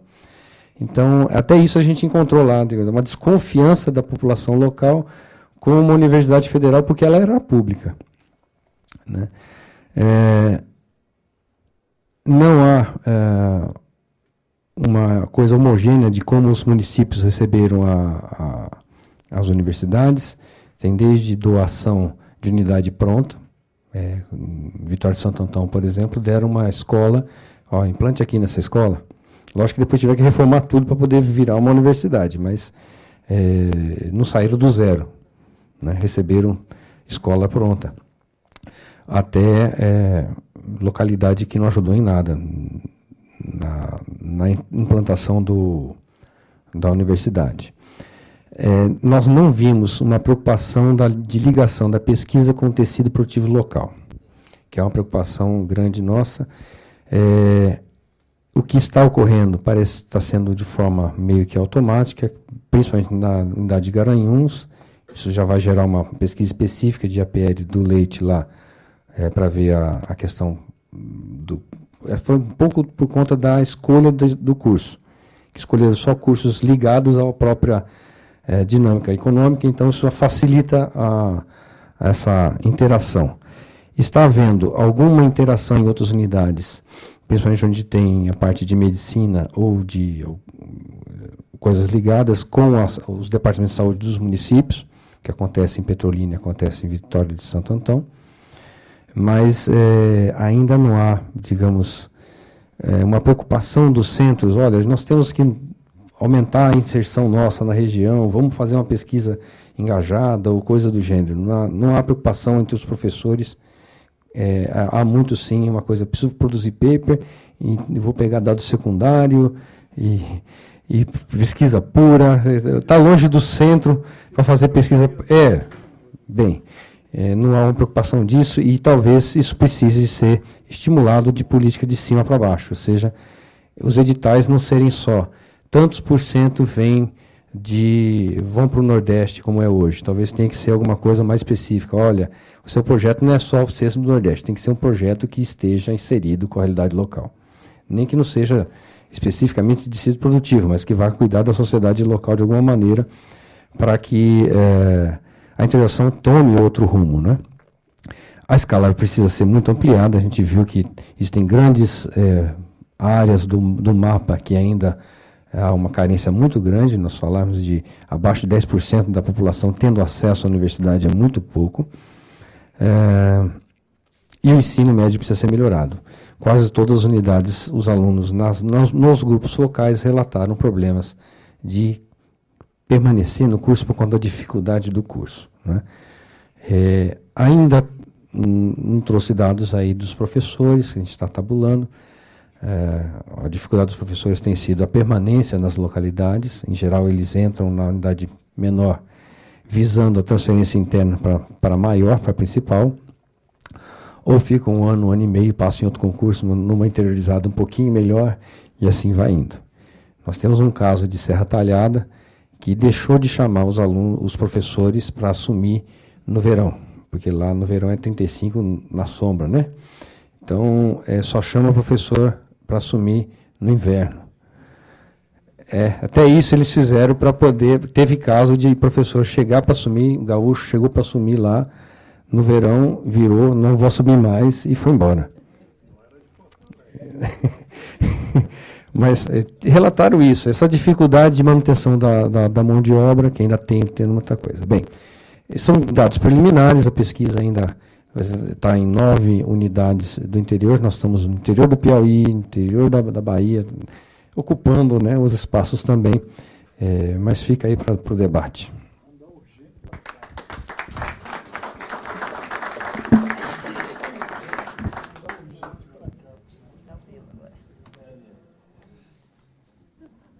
Marcelo vai precisar sair. Deixa eu avisar aqui. Avisa aí. Pessoal, eu fui nomeado coordenador para resolver o problema da greve dos caminhoneiros. Então, para que vocês não fiquem sem abastecimento nas suas cidades aí, eu tenho que pegar um avião agora, porque amanhã eu já tenho uma reunião lá em Brasília. Então, o que vocês precisarem perguntar sobre a minha área aí, tem o meu e-mail ali no final da apresentação. Vocês podem mandar lá, que eu costumo responder todas. E aí eu peço desculpas, que eu estou em vias de ter que tomar o último avião para Brasília, agora eu vou ter que sair. E sinto mais ainda, porque não vou poder ouvir uma das minhas ídolas. Então, me desculpem, mas, infelizmente, ossos da rotina da minha vida. Né? Obrigado.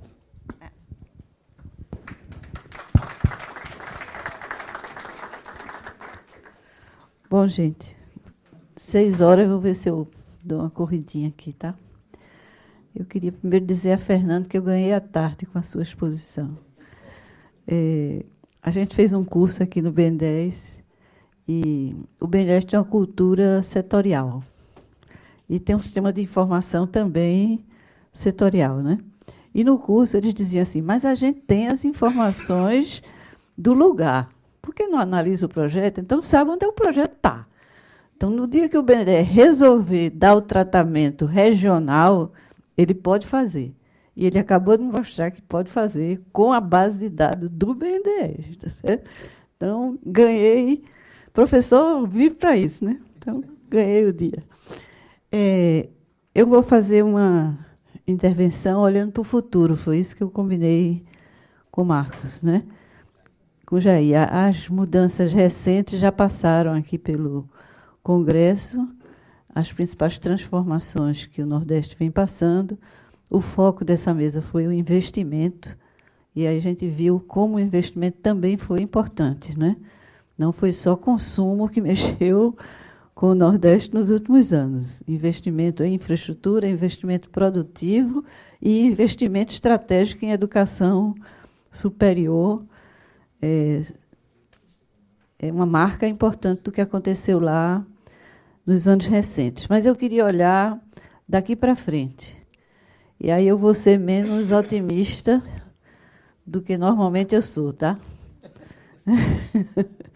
Quando eu olho para frente, eu vou trazer para vocês algumas preocupações. Primeira preocupação minha é com o pré-sal. O pré-sal é quem está puxando hoje a indústria do Brasil, não é?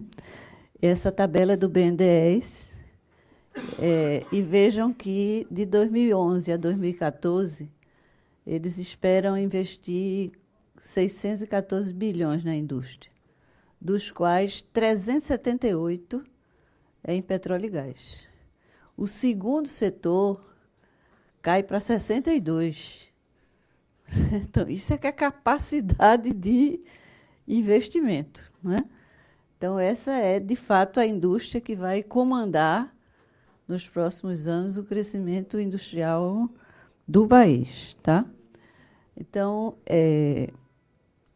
quando eu olho o mapa da Petrobras com os investimentos de refina e petroquímica, eu olho que esse mapa está mostrando uma concentração no sul e sudeste.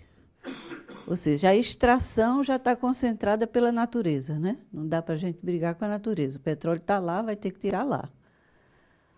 Agora, o refino e a petroquímica também estão concentrados no sul e sudeste. No marco regulatório, que eu defendo, acho importante o marco regulatório, o governo está dizendo que nós não vamos exportar petróleo bruto, vamos exportar derivados de petróleo. Então, essa indústria tem que puxar a indústria para frente. E que nós vamos usar esse grande potencial de crescimento industrial que esse segmento vai trazer para valorizar o componente nacional, ou seja, puxar a indústria na cadeia para trás dos fornecedores. Aí eu fui me perguntar qual é essa cadeia de fornecedor. Quem é que fornece para a indústria de petróleo e gás? É a eletrometal mecânica. Aí eu fui construir um mapa de onde é que está a eletrometal mecânica do Brasil. E o mapa é esse aqui. Tá certo? Então, qual é a minha hipótese? É que, se tudo der certo no marco regulatório, se o pré-sal servir para dinamizar a eletrometal mecânica, a tendência é que esse impacto se dê aqui, mais uma vez, no sul e no sudeste. Tá? Então, essa é a minha primeira preocupação. A segunda é com o outro lado do petróleo, porque o Brasil tem essa característica, né? vamos ser ator relevante do fim da era do petróleo, mas vamos ser ator relevante da próxima era, da energia renovável, né? E energia renovável no Brasil, um dos eixos dela é etanol, né? Aí eu fui buscar o mapa do etanol. Onde é que está o mapa do etanol, tá? E o mapa do etanol está aqui. Tá certo?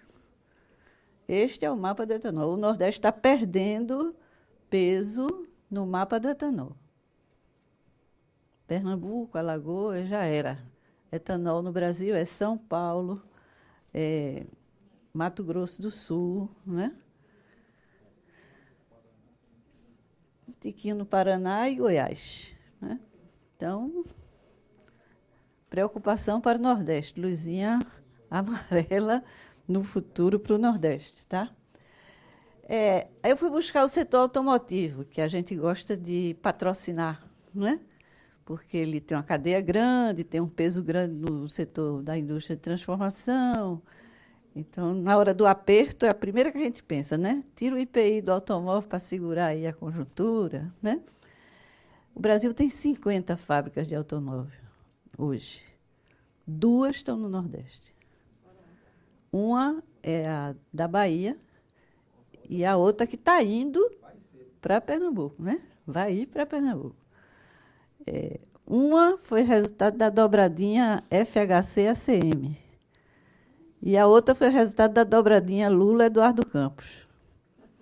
Né? Foram decisões políticas que colocaram essas 2 plantas no Nordeste. Se deixar na mão do mercado, elas vão para o Sul-Sudeste. Certo? Não resta dúvida.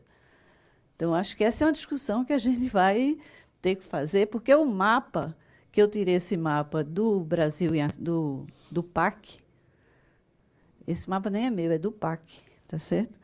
Ele está mostrando isso. Ó. O setor pretende investir 34 bilhões, mais ou menos, nos próximos anos.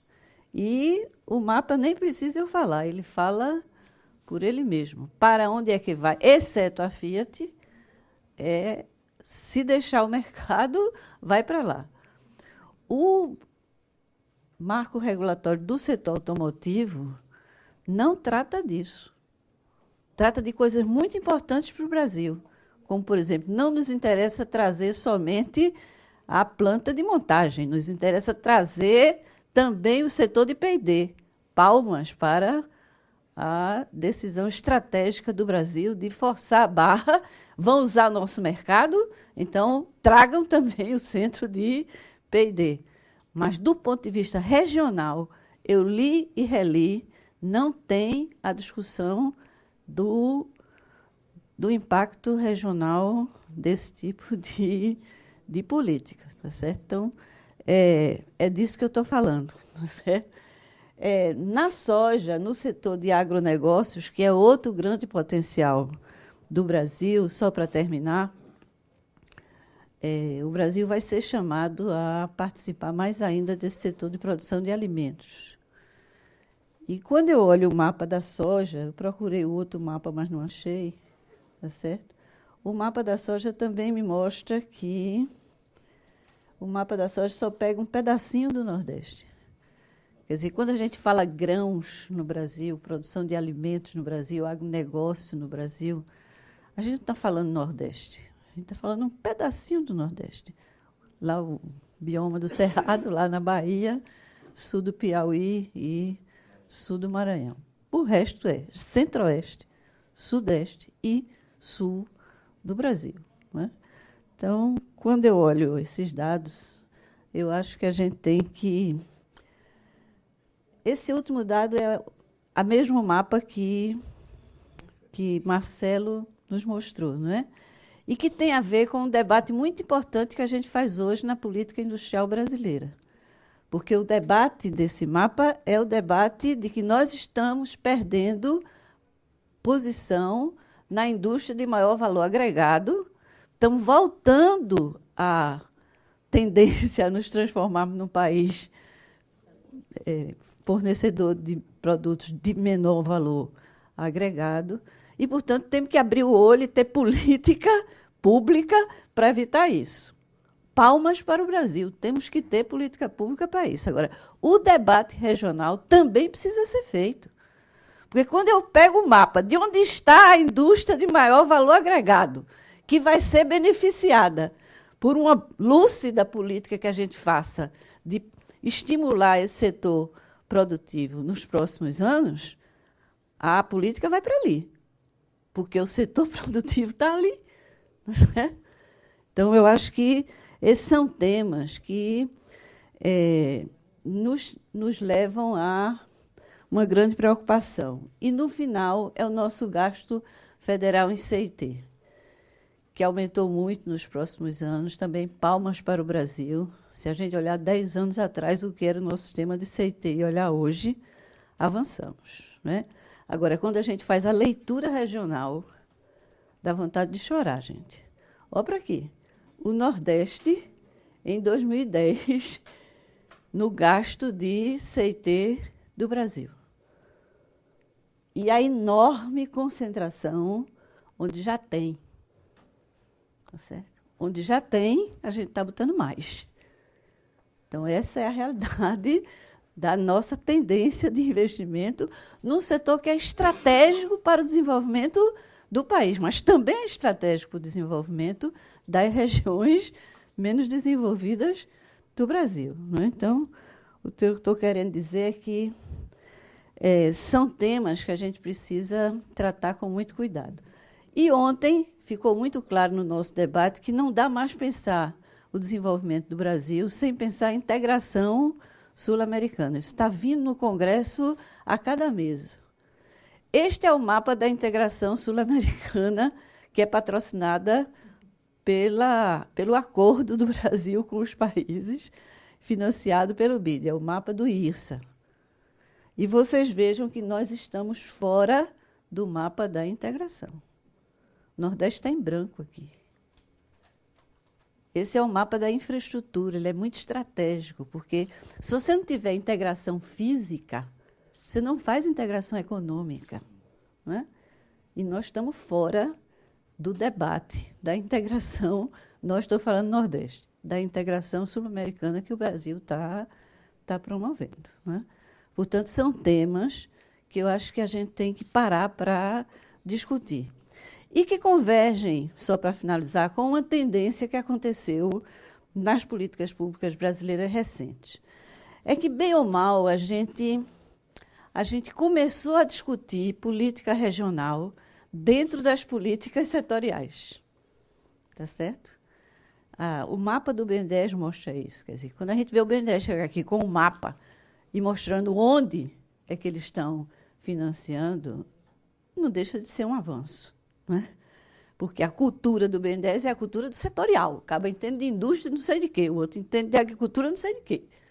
E não quer saber onde está. Tá certo? Nem a instituição se pergunta se ela está atuando para concentrar ou para desconcentrar. Essa pergunta está fora da discussão. Né? Agora, quando se começa a colocar essa pergunta na discussão, aí tem uma coisa que está mudando. Né? Então, acho que essa é uma discussão importante. E eu acho que a gente precisa continuar a fazer isso. Colocar a discussão regional no debate das políticas setoriais. Isso é também fazer desenvolvimento regional. Não é? E a gente precisa aumentar isso no Brasil. Temos que, em cada política, estar discutindo e aonde é que vai fazer. Vai aumentar a concentração ou vai desconcentrar? Tá certo? Então, essa é uma questão que a gente tem que fazer força para entrar na agenda do debate nacional. E ela está marginal na agenda. E, segundo, é política regional estrito sensu, que essa saiu do debate. Totalmente. Tá certo?